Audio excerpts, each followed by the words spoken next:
this whole entire preseason. So we went back and pulled this clip from the interview with Sean Payton. Foxy, run it. Nix has played a lot of football. He's played a lot of good football. Kind of felt like the short passing game was product of the system, but he could definitely get the ball down the field, and nobody's NFL ready. But I'd say of the college quarterbacks, he's probably pretty close to being NFL ready. And like you said, the best quarterback in the pocket, best in those situations. There's a lot to like about this kid, and he wins. I think it's hard to be an NFL quarterback if you're not somewhat accurate. We were there for the pro day, and then our private workout was the following day. We threw 80 more balls. And I can't think of a pass where the first sign of an inaccurate quarterback is when you're throwing these shorter routes because the ball's got to be on the right shoulder. It's a little bit easier down the field to stretch the ball and maybe hide your accuracy deficiencies. Man, it was impressive. I just remember we got in the car afterwards and I just looked around and I said, are you kidding me?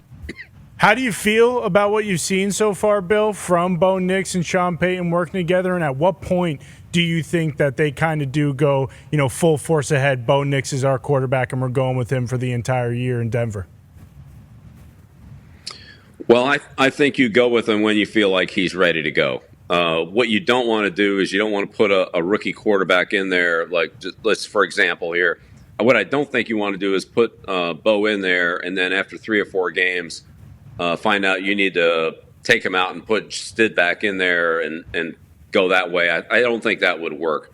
I think that just creates a lot of confusion, and I really don't think that's what you want to do. If you're sure Bo Nix is the guy, then you go with him, but you don't turn back. You stay with him all the way through. If you go the other way and start with Stid, who's actually played, I think, pretty well in the preseason.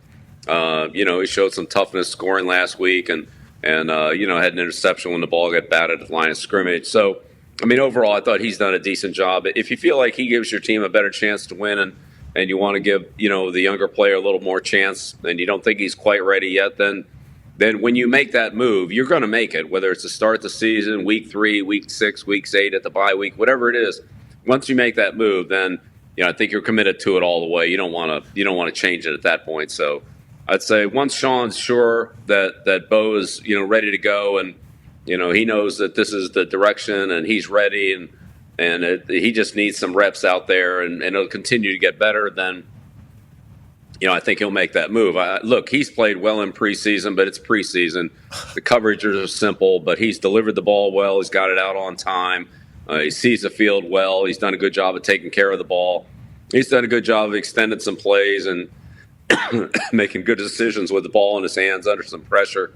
So, but again, it's against very vanilla defenses. I think how it goes in practice against both the Denver defense and their joint practices, that's part of it too. We just haven't seen those. But he's obviously done a good job. He's gone in there and played, very well in a couple of preseason games. So that doesn't surprise me. He's played a lot of good football in his career. I believe in Bo Nix. Sure.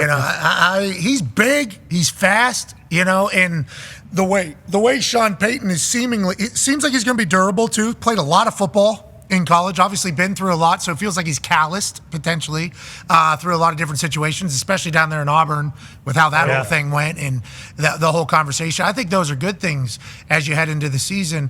And it's like Sean Payton, who, thank you for booking him during draft night while Oz the Mentalist was doing one of the greatest tricks in the history. But it feels like he's going to want Bo to do well too, right? He knows the situation that just took place with Tone's going to ask a question, but he knows the situation in Denver, right? Like, they're taking $83 million in a cap hit to move on from their previous quarterback, Russell Wilson, which Tone is going to ask you about here in a minute. But it's like I don't want to say he wants Bo. Every coach wants their players to work. But like, he feels really invested, right, in the Bo Nix selection, it feels like, from outside looking in. And are they a perfect fit, seemingly?